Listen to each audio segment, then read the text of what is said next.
मित्रों, मैं हूं बिस्मिल्लाह आफ्ताब आलम और आप देख रहे हैं उर्दू हिंदी नॉलेज चैनल। चलिए आइए हम लोग बात करते हैं। आज हिंदी साहित्य के ऐसे महत्वपूर्ण प्रश्नों पर बात करेंगे। MCQ बेस्ड ये प्रश्न होने वाले हैं जो एग्ज़ाम में बार बार रिपीट होते रहते हैं। हिंदी के किसी भी एग्ज़ाम की आप तैयारी कर रहे हैं तो आपके लिए बहुत इंपॉर्टेंट आज की वीडियो होने वाली है। और अगर आप उर्दू के स्टूडेंट हैं और GIC मेंस का एग्ज़ाम देने वाले हैं तो आपको हूबहू क्वेश्चनों को याद करना ही पड़ेगा, क्योंकि वहाँ पर आपको रिटर्न में सीधे सीधे लिखना पड़ेगा। वहाँ पर ऑब्जेक्टिव आपको आंसर क्वेश्चन नहीं दिए जाएंगे।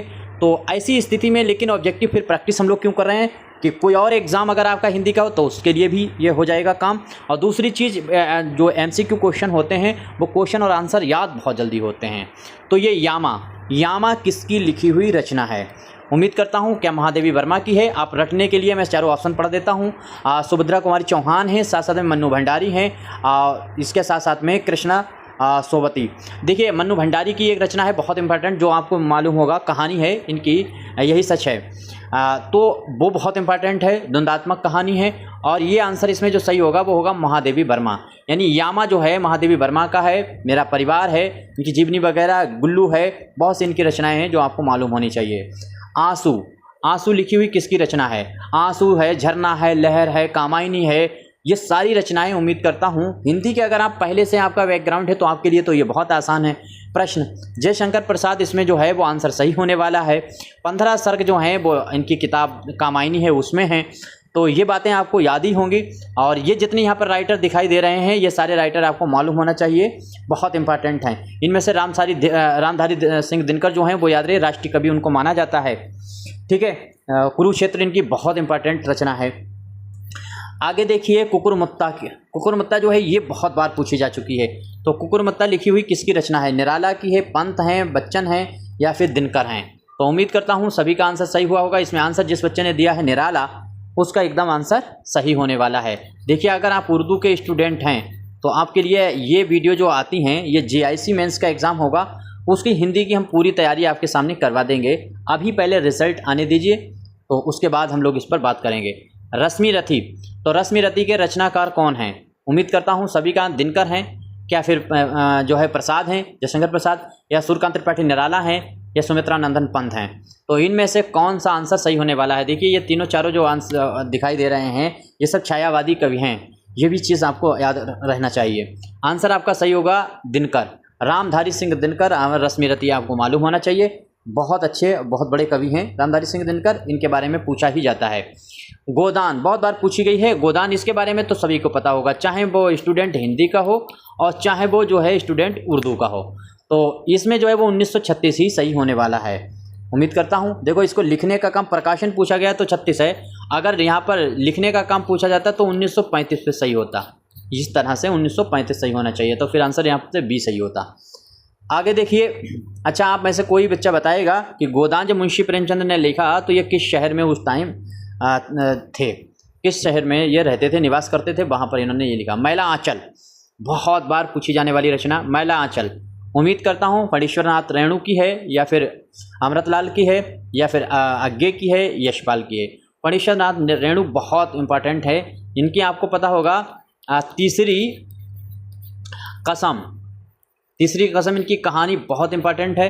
और तीसरी कसम मूवी जो आई थी, वो मूवी और ये कहानी, फणीश्वरनाथ रेणु, और साथ साथ में जो मूवी आई है तीसरी कसम इनकी, उसमें हीरोइन जो है वो वहीदा रहमान है, और हीरो जो हैं वो राज कपूर हैं। तो राज कपूर चाहते थे कि पहले फिल्म रिलीज़ हो जाए, और ये चाहते थे पहले जो है कहानी रिलीज़ हो जाए। दोनों लोग सोच रहे थे कि जो पहले रिलीज़ हो जाएगा फिर दूसरी चीज़ नहीं देखी जाएगी।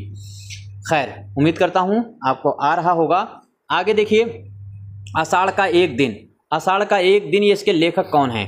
आषाढ़ का मोहन राकेश हैं, धर्मवीर भारती हैं, या फिर भीष्म साहनी हैं, या फिर लक्ष्मी नारायण लाल हैं? उम्मीद करता हूँ सभी का आंसर सही होना चाहिए। फटाफट जवाब देते रहिए, और हम ज़्यादा बात ना करके सीधे सीधे सवाल और जवाब पर बात करते हैं, प्रश्न और उत्तर पर करते हैं। मोहन राकेश का नाम आपको याद रखना चाहिए, बहुत इंपॉर्टेंट हैं। राकेश की रचनाएं भी आपको ख़ास तौर से एकांकी जो हैं वो याद होना चाहिए। अंधा युग जो है ये भी बहुत इंपॉर्टेंट है, ये बार बार जो है वो पूछी जाने वाली रचना है, अंधा युग। तो धर्मवीर भारती की रचना है, ये चीज़ आपको याद रखना चाहिए। इसको धर्मवीर भारती की रचना है। मोहन राकेश और दिनकर और नागार्जुन आपको दिए गए हैं। नागार्जुन की भी रचनाएं आपको याद रखना चाहिए। तो जो खास चीज़ें हैं जीआईसी के लिए वो हम आपके सामने बता देंगे। बाकी जो पीजीटी, देखिए हमने कहा था कि टीजीटी और पीजीटी की नई वैकेंसी तो आने वाली हैं, लेकिन अभी जो पुरानी वैकेंसी थी पीजीटी और टीजीटी की, उनमें जो भयंकर रूप से भ्रष्टाचार और धांधली हुई है, उस पर तमाम मसले खड़े हुए हैं। जल्दी से जल्दी इसकी वो चाहते हैं ये मसला दब जाए, तो इसको दबाने के, जो पुराना है उसको दबाने के दबाव में तो जल्दी दे सकते हैं टीजीटी पीजीटी की वैकेंसी। और अगर मसला नहीं मतलब जो है आसानी से अपने आप ही दब गया, तो फिर ये टीजीटी पीजीटी की वैकेंसी लेट आएंगी। हम पक्का कह रहे हैं चुनाव के पास फिर इनको लाने की कोशिश की जाएगी। आपने देखा होगा पहले जुलाई में आने की थी, अब जुलाई ख़त्म हो रही है, वैकेंसी नहीं आई है, और हर राज्य का यही स्थिति है। तमस देखिए, ये उपन्यास किसने लिखा है? तो भीम सिंह साहनी का आपको नाम याद रखना है, यानी पहला वाला आंसर एकदम सही होने वाला है। आगे देखिए, चित्रलेखा के लेखक कौन हैं? तो उम्मीद करता हूँ क्या भगवती चरण वर्मा हैं, या प्रेमचंद हैं, या फिर जैनेंद्र हैं, या फिर जो है वो अज्ञे हैं। अज्ञे देखो, नई कविता जो है इनका युग माना जाता है, और अज्ञे के बारे में ज़रूर पढ़ना, हीरानंद सच्चिदानंद वात्सल्य अज्ञे। तो इनका नाम पूरा भी कई बार पूछा जा चुका है। इस बंदे का पूरा नाम हर हाल में उर्दू वाले रट ले, बहुत इंपॉर्टेंट राइटर है। तो आंसर यहाँ पर सही होगा भगवती चरण वर्मा, ये है इनका नाम, आपको याद रखना है। आगे है शेखर, तो है शेखर का नाम आपको याद रखना है। एक जीवनी, आपको याद रखिएगा, एक जीवनी के लेखक कौन हैं? तो अज्ञे हैं, जैनेंद्र हैं, यशपाल हैं, या फिर जो है इलाचंद जोशी हैं। तो इसमें भी जो है वो अज्ञे का नाम आपको याद है। मौत की घाटी इनकी बहुत इंपॉर्टेंट रचना है अज्ञे की, वो आपको हर हाल में याद रहना है। मौत की घाटी कई बार पूछा जा चुका है, कुल्लू मनाली पे लिखी हुई है। आगे देखिए, परख जो है आपको इसको देखना है कि परख उपन्यास के लेखक कौन हैं? जैनेंद्र कुमार हैं, अज्ञे हैं, प्रेमचंद हैं, या फिर रेणु हैं। तो उम्मीद करता हूँ सभी का नाम आपको मालूम होगा, और जैनेंद्र कुमार का नाम जिसने भी बच्चे ने दिया है, यानी पहला वाला आंसर सही होने वाला है। आगे देखिए, अगला प्रश्न है त्यागपत्र। त्यागपत्र किसकी रचना है? त्यागपत्र रचना आपको बतानी है किसकी है, इनमें से कौन है जिसकी रचना होने वाली है त्यागपत्र? जैनेंद्र कुमार हैं, यशपाल हैं, प्रेमचंद हैं, और फिर अज्ञे हैं। ऑप्शन वही है, और आंसर भी आपका पहला वाला सही होगा, यानी जैनेंद्र कुमार। त्यागपत्र आपको यहाँ से याद रखना है। देखिए, कोई प्रश्न गलत होता है तो कमेंट करके ज़रूर बताइएगा। चैनल पर पहली बार आए हैं तो अगर आपको जुड़ना हो, तो देखना हो, तो आप सब्सक्राइब कर सकते हैं। वीडियो अच्छी लगे तो लाइक करें, वरना डिसलाइक करें। ठीक है, हम इन चीज़ों पर बात ना करके सीधे पढ़ाई पर बात करते हैं। और ये देखिए, रचना है कबीर ग्रंथावली का संपादक किसने किया था? ये थोड़ा सा इंपॉर्टेंट सवाल है। श्यामा सुंदर दास ने किया है, या फिर रामचंद्र शुक्ल ने किया है, हजारी प्रसाद द्विवेदी ने किया है, या फिर नंद दुलारे वाजपेयी ने किया है? तो नंद दुलारे वाजपेयी, हजारी प्रसाद, रामचंद्र, या फिर आपका इसमें भी आंसर जो सही होगा वो पहला ही सही है, यानी श्याम सुंदर दास। इनका नाम आपको याद रखना है। आगे देखिए, हिंदी साहित्य का इतिहास लेखक कौन है? ये तो बहुत बार एमसीक्यू जो हैं, अपने क्विज़ क्वेश्चन जो आते हैं, यानी क्विज़ जो आते हैं, इन क्विज़ को ज़रूर देखा कीजिए ऑब्जेक्टिव लगाने के लिए अपने चैनल पर। इसमें जो है, हमने कई बार इसकी बात करी है, आचार्य रामचंद्र शुक्ल हिंदी साहित्य को समझने के लिए और उसकी त्रुटियों को समझने के लिए, साथ ही साथ में हिंदी के किसी भी परीक्षा की आप तैयारी कर रहे हैं तो ये किताब आपको ज़रूर पढ़ना चाहिए। वैसे ही है जैसे उर्दू में उर्दू अदब की तारीख़ पढ़ी जाती है, वैसे हिंदी साहित्य का इतिहास ये भी बहुत इंपॉर्टेंट किताब है। आगे है कवितावली। तो कवितावली जो है वो किसकी रचना है? उम्मीद करता हूँ सभी का आंसर सही होगा। कवितावली, दोहावली, ठीक है, हनुमान चालीसा और बहुत सी हैं रचनाएँ। तो ये आप हम देखेंगे तो तुलसीदास की है। बहरहाल मेरा अपना यही है कि तुलसीदास की ये रचना है। आगे सूरसागर के रचयिता कौन है? तो सूरसागर के सूरदास हैं, बिल्कुल, इसमें कोई डाउट ही नहीं है। तो ये सभी का आंसर सही हुआ होगा। देखिए, बहुत जल्दी जल्दी हम क्वेश्चन करने की कोशिश करते हैं, ज़्यादा टाइम ना हो, ताकि ये आए भी कई बार हैं और आप सीधे वन लाइनर क्वेश्चन याद कर सकते हैं। बीजक आई थिंक ऐसा कोई हिंदी का एग्ज़ाम नहीं जाता है जिसमें बीजक जो है वो रचना पूछी ही नहीं जाती है। बड़ा एग्ज़ाम कोई भी हो, टीचिंग का, टीजीटी, पीजीटी, जीआईसी, तो बीजक लगभग घूमती रहती है। तो ये बीजक किसकी रचना है? उम्मीद करता हूँ सभी का आंसर सही होने वाला है। बीजक आपको याद रहिए कबीरदास की है। आगे देखिए, पद्मावत के रचयिता कौन है? मलिक मोहम्मद जैसी, किसे नहीं पता है? ठीक है, तो ये पद्मावत है, पद्मावत जो है वो मलिक मोहम्मद जैसी की लिखी हुई रचना है। ये वैसे ही रचना है जैसे उर्दू के अंदर बारहमासा अफजल झंझानवी की है। तो ठीक, बारहमासा अफजल झंझानवी की जो रचना है उसमें ये मलिक मोहम्मद जैसी की ही चीज़ें नज़र आती हैं, वो कॉपी नज़र आती है। आगे देखिए, रामचंद्रिका के लेखक कौन है? बहुत इंपॉर्टेंट, बार बार पूछी जाने वाली रचना। देखिए, हिंदी के साहित्य के अगर आप स्टूडेंट हैं तो आपको लगता होगा ये रचनाएं पूछी जाती हैं। तो केशव दास के नाम आपको याद रखना है, बिहारी का नाम है भूषण है या फिर मतीराम है। तो यहाँ पर जो आंसर दिया होगा केशव दास, यानी पहला वाला आंसर इसमें सही होने वाला है। आगे, बिहारी सतसई में कुल कितने दोहे हैं? अब ये बड़ा अजीब सा सवाल है। ऐसे सवाल अमूमन हिंदी उर्दू वाले भी पूछते रहते हैं कि कौन सी मसनवी में कितने अशार हैं, किसमें क्या है।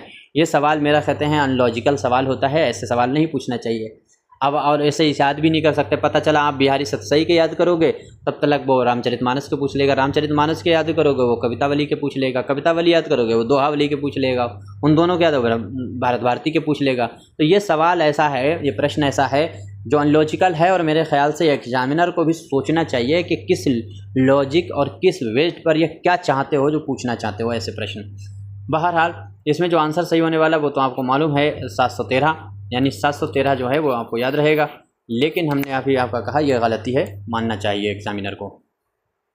प्रिय प्रवास के रचयिता कौन है? अब प्रिय प्रवास आपको बताना है, उम्मीद करता हूँ। तो हरिओम जो है उपाध्याय, हरि उपाध्याय आपको याद रखना है, अयोध्या सिंह उपाध्याय। यहाँ पर आपको मैं थोड़ा मिस्टेक हो गई थी, यहाँ पर ये नाम आपको याद रखना है पहला वाला, और ये अयोध्या सिंह उपाध्याय हरिओद का नाम याद रहेगा। ये पहला वाला आंसर प्रश्न वो सही होने वाला है। आगे देखिए, आगे भारत भारती। अभी देखो भारत भारती की हमने बात की थी। भारत भारती बहुत इंपॉर्टेंट है, मैथिली शरण गुप्त की है भारत भारती, और बहुत बार पूछी जा चुकी है ये किताब। आगे है कामायनी, किस छंद में लिखी गई है? देखिए, कामायनी में थोड़े से टफ सवाल आते हैं। मैंने कहा था इसमें मतलब बताया था कि इसमें स्वर्ग जो हैं वो 15 हैं, और पार्वती के सौंदर्य का वर्णन इसमें बहुत अच्छे से किया गया है कामायनी में। तो ये किस छंद में लिखी गई है?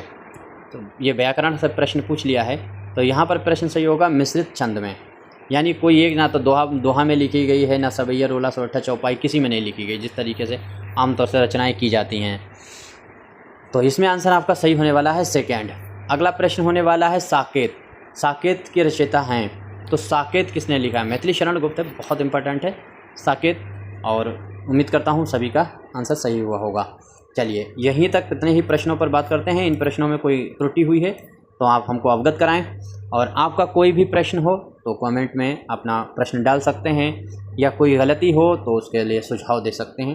धन्यवाद। अपनी ये वीडियो जो है अगर सही लगे, आपको लगता है कि उर्दू में ख़ास तौर से स्टूडेंटों को एक दूसरे को ज़रूर शेयर कीजिएगा उर्दू की तैयारी के लिए। धन्यवाद।